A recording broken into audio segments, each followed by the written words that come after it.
Good day, folks. We're glad to have you viewing Lake TV. We're here to talk about a lot of wonderful people and fascinating subjects, folks around the lake. My name is Mike Currier, and I'm glad to have you with us today. Today, we're visiting with Cliff Luber. Good morning, Cliff. Glad to see you. I've never met you before, but I feel like I know you already. Thank you. Cliff is the 2nd District Commissioner for Camden County, and he's here to talk about what's going on in Camden County and some of the issues. And there's a lot of hot stuff going on right now with the weather the way it is, and he has a lot to say, and I'm sure you'll be interested in knowing more about what it's like to be a county commissioner. Well, Cliff, tell us a little 1-minute biography of who you are and where you're from and how you got here. Sure. I'm originally from Maryland, out on the East Coast, and we moved out here about 13 years ago, my wife and our 2 small kids, and we were looking for a simpler way of life and a place that was wholesome, had good schools, good values. So we decided, I had a business back home that I closed, and my wife has been a teacher now for 25 years. She teaches at Dogwood, and I have a son who's going to start his senior year in the Naval Academy, and my daughter is Mary. She's getting ready to start her junior year at William Jewell College. So we just decided it was time to make that move to raise our kids in a better place, and that's you how sure we ended found up it. here. We sure did, absolutely. Yeah. It's been wonderful. So you're a 2nd District Commissioner. I don't know much about what commissioners do, but give us a little show on what you're involved in, what you end up doing. You've been busy already today, I know. I have. Well, you know, when I was campaigning, and a lot of people ask me, what exactly does a commissioner do? And what I simply say, the easiest way to explain it is you're one of 3 CEOs that essentially runs the county. And when I started looking at started getting into politics about 5 years ago and started looking at the way things were being done on the county level, I was just under the impression we could do things better. I think we got a great county here. You know, the nice thing about living here at the lake is, you know, you can live on the lake if you choose to. You can live out in the country in a farm or anything in between. So I just thought we could do county government better. One thing I really wanted to see brought to the table was honesty and transparency. I think government on all levels right now is too closed, and I think the citizens have a right to know what is going on in their government, both good and bad. That's right. So you've been into enough to know what's going on, and what are some of the things you were talking about? You're visiting with the road and bridge supervisors and engineers and what they're doing, and tell us what's happening right now. Well, you know, as everybody knows, the flooding here in Camden County is pretty extensive. Yeah, it is. We have a lot of roads that are washed out, a lot of slabs, and some of the rural areas are gone. I spent a considerable time yesterday with Road and Bridge up in the Four Seasons area. We've had some issues with house flooding going on up there. And you know what, our Road and Bridge department, those guys and girls have done an absolutely fantastic job. I'm so proud of them and proud to be a part of the county government. You know, and we focused in the last couple days in getting out and responding to the citizens' complaints regarding the flooding, getting the ditches cleaned out, getting water redirected. So if the issues that they have had, and with the prediction of the future rain coming, that they wouldn't have any further issues in the future. So I'm very proud of them, and I do appreciate the job that they do. People rely on the county a lot. My friend lives about 10 miles south of Camden out in the country, and her road from her house on is closed and flooded, but from her house to the highway it's okay. So most of us, especially 90% of the county lives in town. I don't know what the numbers are there. Between the 1st and the 2nd district, the 1st district is a lot smaller but more populated. In the rural areas, you gotta have a lot more land to cover, but it's pretty stretched out, if you will. But you know, what I'm saying is the majority don't know what the problems are out there because they're not involved in that, and they don't see that it's affecting them. And you know, and one thing a lot of folks don't know is we have the 5th largest number of roads in the state. Wow. Now we have about 900 miles of roadway we have to maintain, and we literally do that on a shoestring budget. You know, the assessed evaluation for property owners in Camden County is only 11 cents per $100 assessed evaluation in Camden County, just to kind of give you a comparison. That's pretty low, I think. It's extremely low, and it's really getting to the point now where we're not able to make any progress in improving the roads. What we're basically doing now is we're patching, and we're trying to just hang in there and do the best we can with what we have.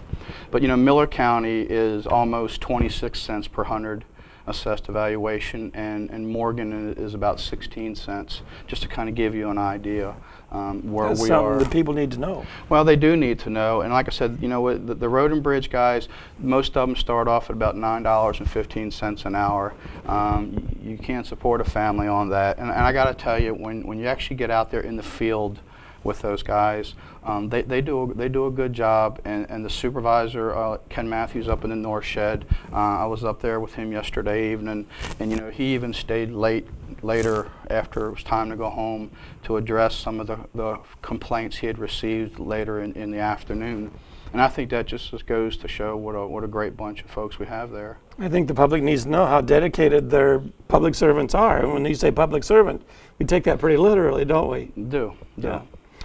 So that's an immediate issue, the roads and flooding and bridges and so forth. What are some of the prevailing dealings that you do as a county commissioner besides roads? Well, the one thing I learned coming into this position, and I've only been in here 7 months, and I will tell you, I'm very thankful that the citizens here in the 2nd District gave me the opportunity to represent them, and I am working hard out in the field to address all their concerns. You know, we have a lot of serious issues right now. You know, right now we have about a $42 million budget in Camden County. And currently, right now, we're running almost 2% behind in sales tax revenues for the year, and we're very heavily driven sales tax revenues to fund and run our county. So we're about $100,000. So people need to go out and now. buy a few more cars then. Well, that's a help. But you know, even coming into this position, I've even learned since I've got in there, there's some businesses that you would think are in Camden County and aren't, and vice versa. So I've learned to adjust my buying habits as well. I go to different places now that I didn't used to go to, because I know that sales tax money is coming right back to Camden County. You know, all 4 cents of that or whatever. That's right. I live up in Morgan County and work over here and in Miller County too.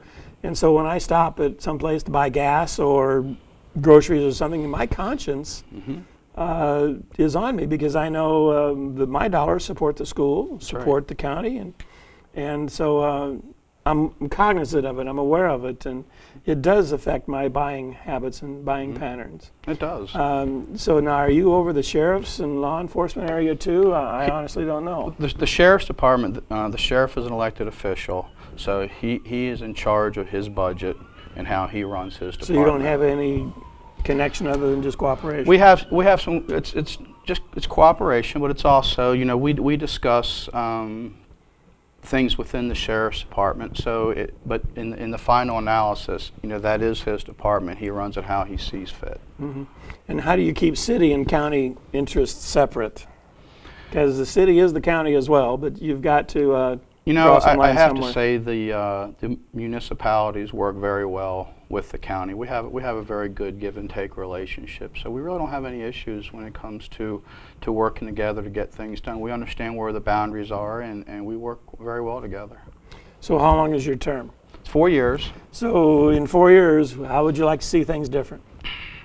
Well, as I said previously, one of the most important things to me is that we become transparent and honest, and folks know what's going on within their county government. You know, and I think most citizens understand that we're human beings.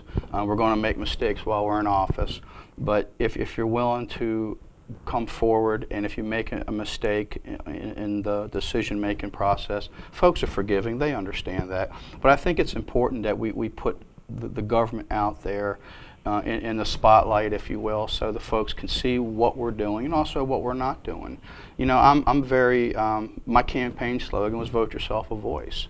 And I spend an incredible amount of time talking with citizens in all parts of the second district, because I want to know what their thoughts are, because a lot of the folks out there have very good ideas, things I've never thought of. There you go. And I think it's just wonderful when you call them up and you say, hey, what do you think about this, or going in this direction, and you get some really, really good feedback from the citizens. So I kind of have a feeling that you don't have an agenda beyond your honesty and transparency of things that you want to do that haven't been done before, or you have some ideas? You know, planning and zoning There you go. is something that's kind of a hot button with Yes. me, and it is because I understand that it's needed. We have to have some forms of regulations, but on the same token, common sense is the key that we must adhere to when you're telling a private property owner what they can do and can't do with their property. I think we have to be sensitive to that and have to use common sense. I'm a big private property rights guy. I'm a constitutional conservative. I think it's time we get back to the Constitution. Amen. And how our government wanted, or how our founders, when they wrote the Constitution and they understand what was at stake. They just went through a revolution. You had, King George, and they understand what freedom is about. They understand what rights are about. They understand what our unalienable rights are about, our God-given rights. And I think it's time we get back to the Constitution. And I think too many of us today, and I'm a Republican, but even too many in the Republican Party today, I think are going by saying, well, we have to do this, but when you look at it from a constitutional perspective, it's not constitutional. And I think we would be better served as a country if we went back to our founding roots. Yeah. One of the problems with common sense is it's not too common. More people need to exercise their common sense and recognize that common sense of other people as well, and I think you're doing that. Well, I'm working on it, and I do appreciate, as I said earlier, the vote of the people, and I'm working hard to be positive and to inclusive in what their thoughts are. I think we need to go in some different directions here economically. There you go. I'm very much in favor of the tourism and the construction, but to be proactive, we have to look ahead and said, what's wrong with looking at a third and fourth direction? And some of those directions I would like to see is to continue attracting senior citizens to this area. Most of them that come here, they're retired, they're self-sufficient.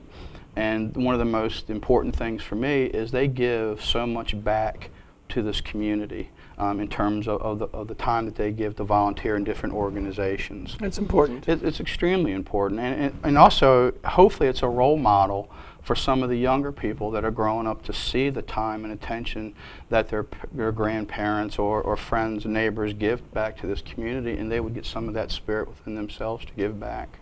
I think one of the best exports of our area are our youth. Absolutely. And we need to do things to attract youth to stay here and give them opportunities to fulfill their dreams and their desires right back here. They can go away to school, but to get them to come back, well, that's true. that's important too. It is. And along with attracting the senior citizens down here, we have to look at jobs that are 12-month year-round wages where our young people can afford to stay here and buy that first starter house with low taxes and to be able to grow a family here. And that's another thing I've been very cognizant of is, the tourism is great. I mean, it generates a lot of money it actually helps keep our property taxes as low as they Yes. are. But you know what? Those are not full-time jobs, and if you're a young adult, you really can't afford to live here without government assistance. Working 9 or 10 months out of the year at some of the wages some of these folks work at. So that's why I want to see us also go in that third and fourth direction into attracting some light industry jobs into this county. And it's a big task, but I firmly believe if you're proactive and you're able to show the folks what we have here. And by the way, I think we can draw businesses here without TIFs. I think we can draw businesses here without the EEZs. I've studied EEZs. I've talked to county commissioners across this state.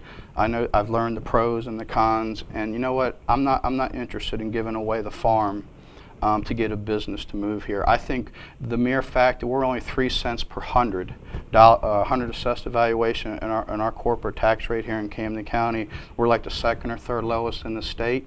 And if you look at businesses in Illinois, Iowa, California, et cetera, and you look at what they're paying in property taxes, real estate to purchase, payroll taxes, just simply moving out here, you're saving a considerable amount of money by doing business here in Camden County. That's good to know. And it'd be good to get those youth to help them build their own business to stay here as well. Entrepreneurialism is something that is going to be the cutting edge field. Well, Cliff, I'm so glad to get to know you. Nice I have a meeting you. lot more Appreciate faith the in invitation. county commissioners now. I have never been a bad one, but I just have only met 3. You're the 3rd one. Folks, we're so glad you got to see a little bit about what makes the lake a good place to live and how counties operate, and you got to know one more person that wants to make a difference and make Lake of the Ozarks and certain parts of Camden County what they ought to be. Thanks for viewing the show. If you'd like to have somebody from your organization, or if you'd like to be on our show, sit in that chair, give us a call. My name's Mike Courier. We'd love to hear from you. Have a great day.